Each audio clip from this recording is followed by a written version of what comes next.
Welcome to the first edition of the Coaches Show. Sitting beside me is GM and head coach Kevin Guy. How you doing? Glad to be here. To my right, I've got Tyree Glasper. I've also got Luis Vasquez. How you guys doing today? Good. Doing well. All right. Let's jump right on into this. Coach, you had a vision, and you wanted to go ahead and do something that's different than all the other arena football teams here and have a training camp that's not at your own facility. Be something of the cutting edge, and you got Ak-Chin Indian community involved. Go and talk about that and the reason for this vision that you had. Well, it's about our partnership with the Ak-Chin Indian community. They've been great partners of the Arizona Rattlers, and it was really about us coming down here and becoming a part of their community, and also giving our team a chance to be together for 2.5 weeks, grow as a team. That's something that I wanted to do from last year. To try to grow on and the guys, bond together, and I think we was able to accomplish both while we was here. And while we was here, our players were a part of the community, doing appearances out in the community, and it was outstanding. I thought we got to see and touch a lot of children while we were here, and people that live here in the city of Maricopa and on the Ak-Chin Indian community. What do you guys think about what the coaches did for you guys, having a separate venue to actually train at and actually something different, and the fact you guys were able to interact with the fans and the community? Like Coach said, it was a great opportunity to do something different, to come out here. Ak-Chin is a great supporter of the Rattlers, a great contributor and sponsor, and it was great to come out here and see how their lives are every day, and interact with the community, and have training camp out here and bond. Luis, what do you got? Yeah, I just think it was a great experience having training camp out here. It was a great way to set the season off as far as getting camaraderie with the players. We were here by ourselves, pretty isolated, and that was a great opportunity for us to work on some things. Now, Coach, you talked to media yesterday. It was Media Day, and it's a different roster that you've got rolling out in 2016 versus 2015, adding and subtracting. One of the things that you wanted to do was get more versatile and add speed. You think you accomplished that going into the 2016? I did. When we sat down as a staff in the off season, first thing you got to do is you got to look in the mirror and see what you got to do to improve on yourself. And when the off season started, took some time off, spent some time, thinking about what moves we needed to make. Got with the coaching staff, Coach Connie Kauai, Dave Hewitt, Jeff Jernigan, Sia Burley. We all got together and looked at the roster and said, hey, what do we got to do to put ourselves in a position to win a championship this year? And, versatility was a big part of it. Also adding some speed to the roster, not only at the receiving corps, but just team-wise, we wanted to get faster. And, I felt like that we were able to do that. We've added some great pieces. We've turned over about 50% of our roster. And, we're excited about the guys that we got to go along with the core guys that's been playing for us. Guys like Tyree, who's been with us for several years, been part of that core group. But, also, we had to go out and get the players around them, to kind of upgrade in those areas, and I felt like we did that as a staff. Now, Tyree, you're in your 6th season with the Rattlers. How would you go ahead and describe the changeover and then the fact that everybody's coming together, bonding, and the roster that you guys are actually going to be working with, going to battle with in 2016? I think it's a great group of guys. Like Coach said, they did a great job of going out and recruiting guys and bringing in good character guys, and also with great talent, guys like Lou. And I think we're going to do real well. Like I said, we've been out here bonding, and we're a band of brothers. We all love each other already, and we're ready to get it started on Friday. Now, Lou, this is your first go-around with the Rattlers. How do you feel like that you're getting ready to go ahead and go to battle with these guys? I'm actually pretty excited. I told a lot of guys when I first got here, we've been going at it the last couple of years, Sabercats and Rattlers, and to be able to join this group of guys, these vets, to build on what they've accomplished over the last couple of years, I'm excited, and I know the new guys are as well. Now, Coach, one thing that you've done, and I've noticed this as well, is the fact that you guys are getting involved with the community, where if you guys are just going to make public appearances, or some of the players, or in fact you went to Maricopa County Library and read to the children. How important is that for the organization and just the players themselves giving back? Well, I think it's very important. I think giving back is a part of what we do, and I think you have to. I mean, we're blessed to be able to do what we do. We play a kids game. And, we're grown men playing a kid's game. So, at the end of the day, we enjoy it. It is a business, but at the same time, we like the fact that we can reach out and touch some people's lives and have some influence on them. Our players do a great job with that.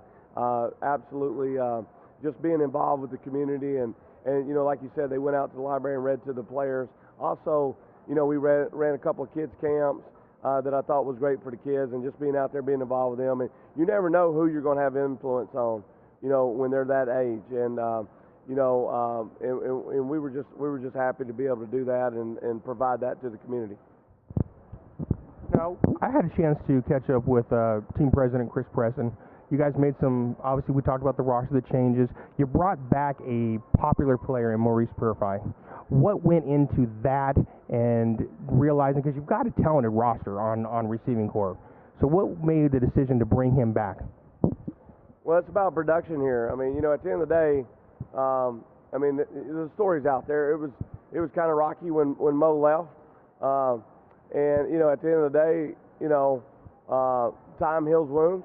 And at the end of the day, I got to give the credit to Mo. I mean, he reached out to us. He apologized for how he left. I thought it was genuine.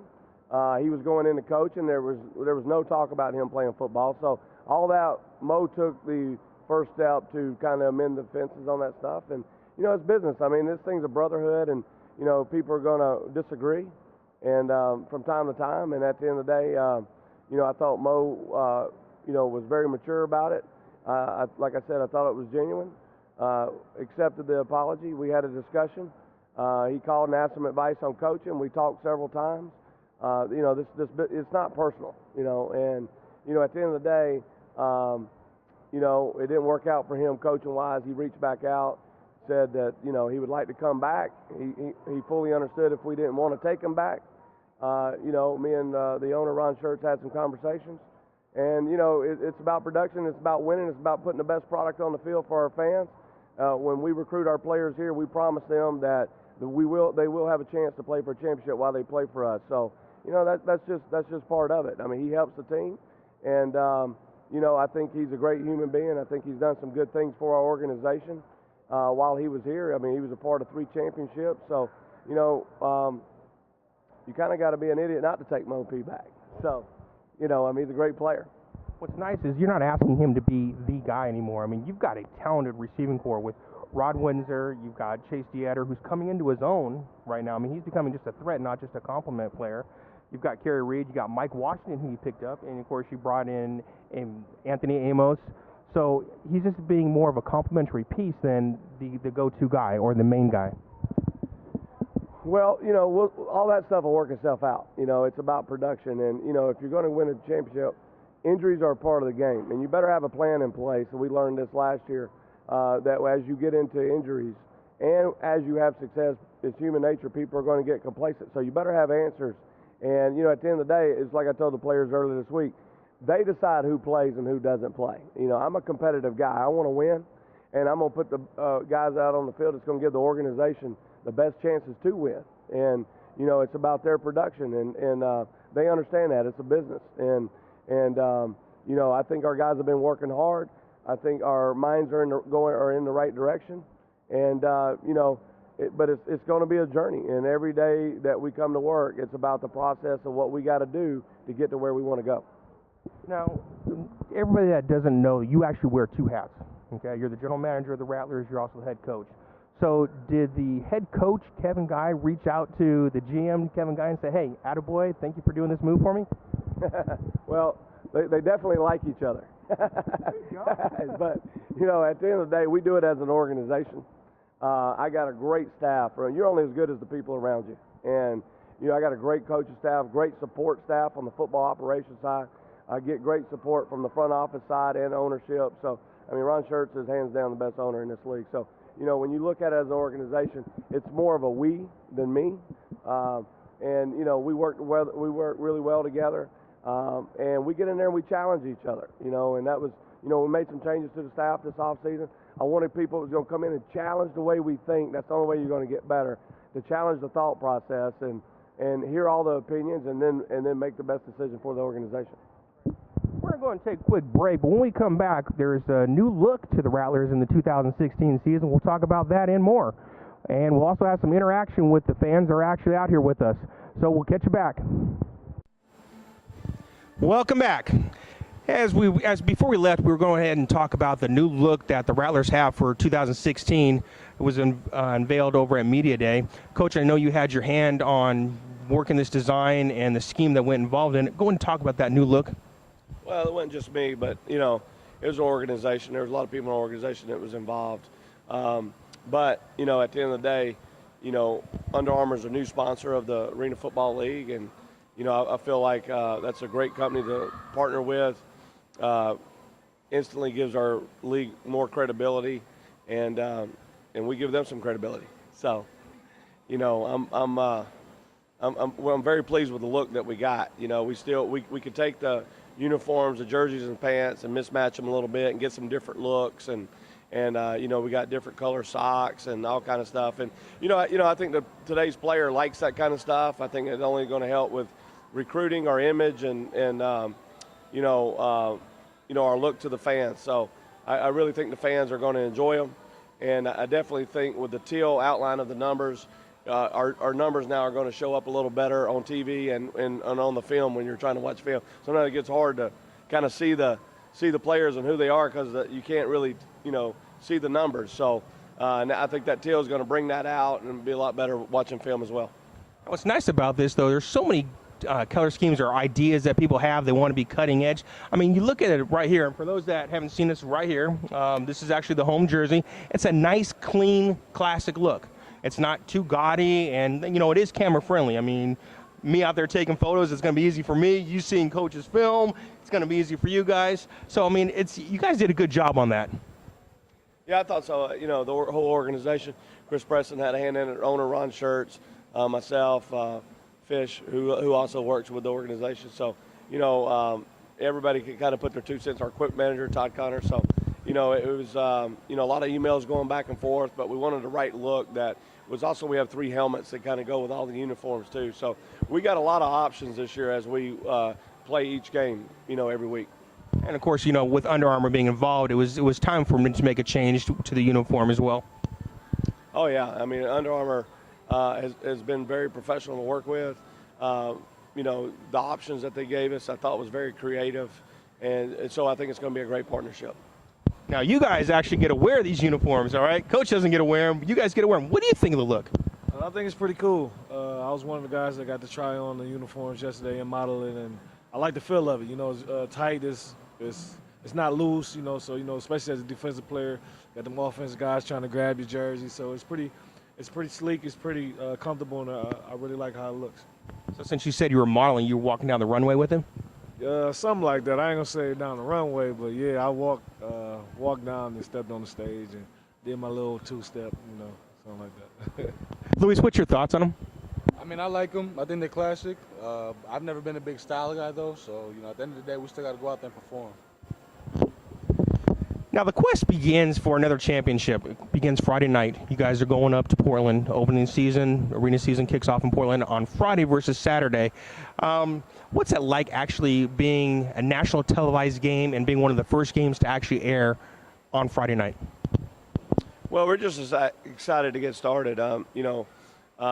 We're happy to be on TV. It gives us a chance for Rattler Nation to be able to watch our game while we're on the road. But for us, we're just happy to be playing somebody. We've been hitting ourselves for a couple of weeks now, 3 weeks, and so we're ready to play somebody else and get out there and mix it up and see some new faces. So, I think the players are ready to get on the plane and go hit somebody. Now, we know how the season ended last year, okay? We won't get into that. But do you think that there's an extra incentive or something more to play for because of the way the season ended?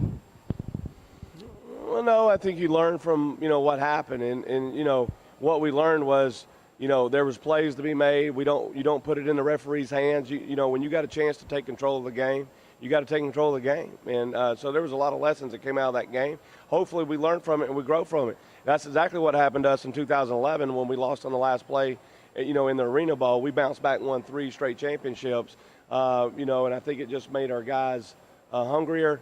It got rid of the complacency, and, guys I can see are into being here, ready to play this year, and in a completely different mindset. So, we're excited to, get after it Friday night And it's going to be a journey. I mean, you get to see the guys week to week grow and, and see how we come together as a team. And you want to be able to peak at the right time going into the playoffs. Great segue to talk to both of you guys about it. Both of you guys had a hand in that game, both being on opposite sides. First, Tyree, you were there. You were on the short end of it. Talk about that experience and how much you were getting ready to start the 2016 season. It sucked, man. Like Coach said, we left plays on the field, left plays out there, and we didn't hold up our end of the bargain. Me especially as a leader of the team, and I feel like a defensive leader on the team. Like as far as the defense, I don't think we didn't help our offense out as enough as they need us.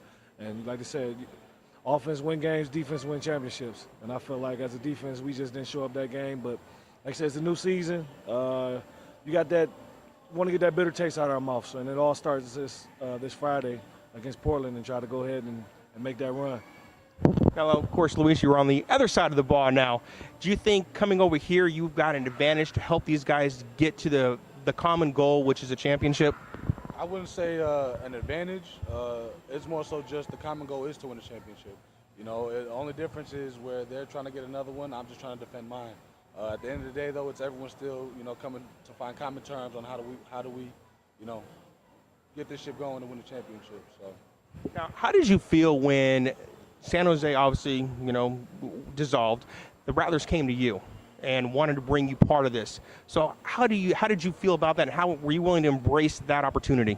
Absolutely. Again, this is, as I was playing in San Jose, this was one of the best rivalries I've been a part of. College and high school. I mean, every game was a high-intensity game, high-impact game, high scoring. Defense has to show out to win the game every time we played. So, to be a part of this, for them to open their arms to me and embrace me and bring me in and let me be a part of this team with so many vets, I'm honored. Very good. All right, we're going to take another break. When we come back, we want to get some participation from the audience. Those on Twitter, go ahead and hit us up at Inside Rattlers or Arizona Rattlers. We'll talk to you in a bit. Welcome back to the final segment with Coach and Tyree Glasper, Luis Vasquez. Coach, earlier you had talked about the brotherhood of everybody coming together. Talk about your relationship with the players beyond the coach. Just the fact that you're more, in some cases, almost a father to some of these players. Well, I don't know about a father. But definitely my door is open. Okay, if they got any issues, and I love all my players. They wouldn't be on the team if I didn't. And, I appreciate everything they do for the organization. I've always told them they set the tempo in our organization. And, they are the product. They are who the fans are paying to come out and see. And they deserve, these guys work hard. And they deserve to have fans come out and pay to see them play because they're that good of a player. So, I'm excited about, being able to coach these guys. It's something I've always wanted to do since I was 12 years old. For me, it's a way to still have some influence on people's lives, and there's some players out there that, that don't necessarily always have the support system.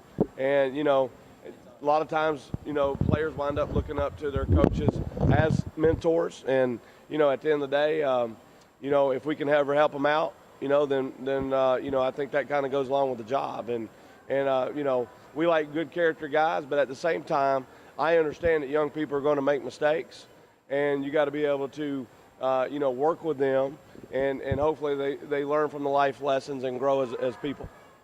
Now, talking to some of your players, organizations, players as well, they say it's almost like a family, and that's one of the things that they like about coming to work, grinding everything out, because they know at the end of the day, it's just not about X's and O's. Yeah, I've always told the players, I wouldn't go as far as saying family. I think it's a brotherhood, okay? I mean, we got our family. We're born into our families. That's who God gave us was our families. But, but it is a tight brotherhood, a tight unit. We got to be 9 units strong when we're in that locker room. And these guys develop relationships that they're going to have these relationships for life. And, and it's even more special when you win together and you accomplish something like a championship, and then, those relationships never break. And, I still reach out to guys that I played with 20, 25 years ago. So, it's, it is a brotherhood. It's a tight group. And and that's how they learn to be a team. Luis, your first go around here, obviously you battled against the Rattlers. You've seen what Coach is all about. What's it like actually being with him and getting in the coach's way and the coach's system?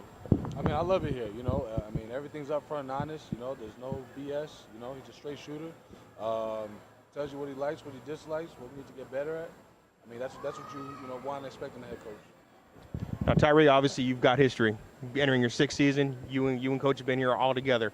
Talk about your relationship with him, what you've learned from him, and what he's done for you. I learned a lot from him, not from just being a better person, but as a better football player as well. Like you said, man, he goes to bat for all his players.